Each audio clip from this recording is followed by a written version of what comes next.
Hello, Nolin's Life Channel! And while walking, dalhin natin ko ng aking Junakis, I will share to you my everyday routine habang nandito ako sa, it's our 1 month already, 1.5 month dito sa California. And just want to share to you our daily routine, kung ano yung mga ginagawa ko inside the house of my sister-in-law, diba? Oh, may English. So we need to English na kasi you know what? This is not for the audience. This is for ourselves to improve naman syempre because we are in CA na, we are in US. So we need to improve ourselves in the language, sa language nila kasi this is a help for ourselves, not for the audience. Ganun. Oh, diba? So ayun na nga, I just wanna share to you yung mga ginagawa ko while I'm inside the house. Except yung kapag lumalabas kami, of course, sometimes we are going out, we are going to the grocery, we are naglalakwatsa na mamasyal din. But kung nasa work sila, yung mga routine ko sa house is yung nagki-cleaning, washing, sometimes nag-help din sa cooking or something like that.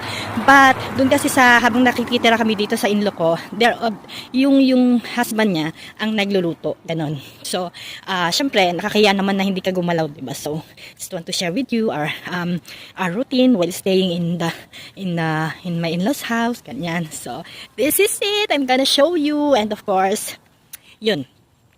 Yun. Ang dami kong chika, syempre. I'm doing this, I'm doing a vlog because while I don't have work, syempre, pag nag-work na ako, magbibisi na, ganon. So, parang I feel that I don't have time anymore for vlogging.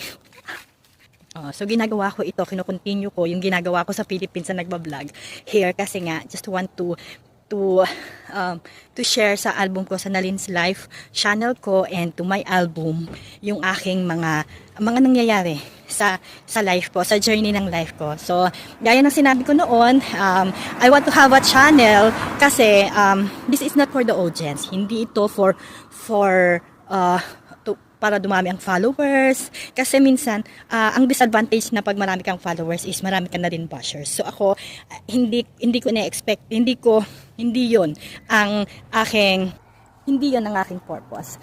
You know naman, sa umpisa pa lang, ang purpose ko talaga for vlogging is para meron album ang life ko. Diba? So, kapag tumanda na ako, ganon, may mga apo na ako, meron kaming mapapanood na video of the journey ng life ko, ganun. So I wanna share to you yung mga everyday na ginagawa ko, hindi man everyday, most of, at least once a month meron akong ma-vlog na nangyayari sa life or na ichichika kasi this is this is life, you know. Ang life is sabi nga nila, life is too short and hindi tayo habang buhay nasa earth, so we need to vlog, we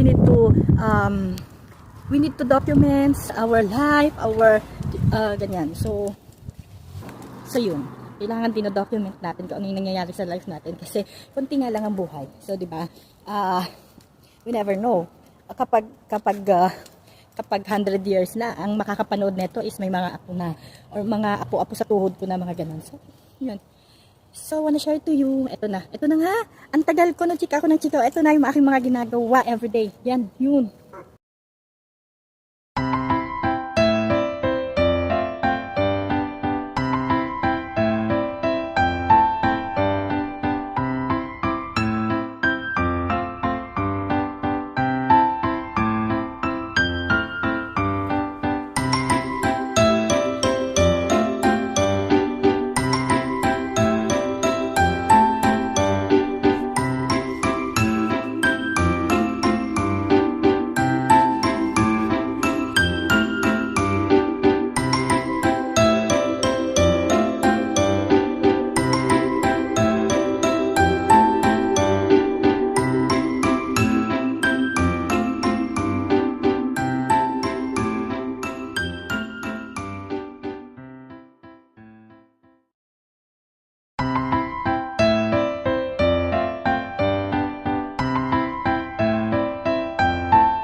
So, ayun lang, yan lang. Yan yung mga ginagawa ko while we are staying here kasi sa next baka mag-work na din ako. So, ayun lang. This is Nalin Chikador. Ang dami ko na naman chika and this is Nalin's Life Channel. Bye!